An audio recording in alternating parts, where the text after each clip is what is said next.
Haute-Saône, c'est une compagnie de théâtre, Le Cri du Moustique, qui s'attache à dénicher des talents, des savoir-faire et des lieux de mémoire. En tout, 5 villages du département vont chacun accueillir une création originale. Pour les artistes, un authentique travail de terrain s'engage alors. L'idée, c'est de mettre en valeur l'artisan, mais qu'on va mettre en scène aussi avec des comédiens.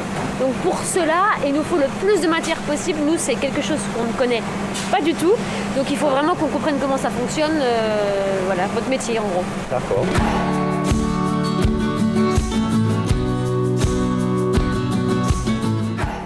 Voilà les dentelières. Venez. Partager son histoire, son passé, son identité, sous la forme d'une proposition artistique. Le cœur de l'idylle, c'est la relation des habitants à leur territoire.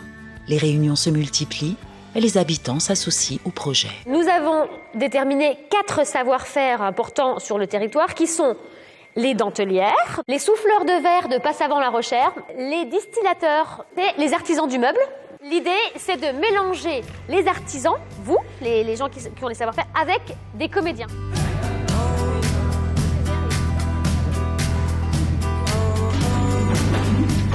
Sur tout l'espace, là, on essaye de cadrer les 4 univers. Ouais.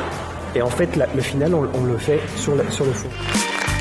La culture locale, l'échange avec les habitants nourrissent le travail d'Ève et Laurent. Ah les gaillards, on a l'atelier du bouilleur de cru. Voilà, ça c'est l'alambic qui fonctionne. D'accord. Et ça c'est celui qui serait éventuellement disponible. Transportable. Voilà, ça c'est Fougerolles, hein, parce qu'ailleurs c'est beaucoup un serpentin. Et les gens qui ont fait un peu de recherche, ils appellent ça, pardon madame, le pisse droit. Le patrimoine industriel, la mémoire de la vie d'autrefois, le passé se conjugue au présent. Échanger, créer et se réapproprier l'identité d'un lieu.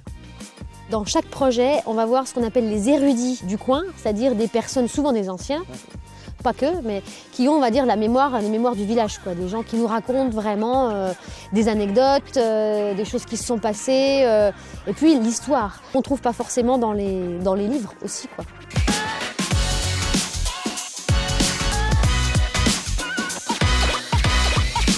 Ce qu'on trouve important, il faut que ça parte des gens ou du territoire. C'est-à-dire qu'on part des gens, on part de l'histoire du village, ou on part des lieux, on part de quelque chose qui est empreint du territoire. Tu vois.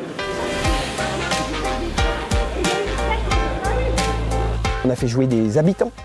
Alors c'est des petits rôles, c'est des petites choses. Mais du coup, les gens, ils participent à l'événement, quoi. Et d'un seul coup, il y a une émulsion qui s'est créée dans le village, c'était fou, quoi. Et en fait, c'est ça qui est bien. Moi, c'est ça que j'aime faire. Enfin, nous, on aime bien faire ce genre de truc.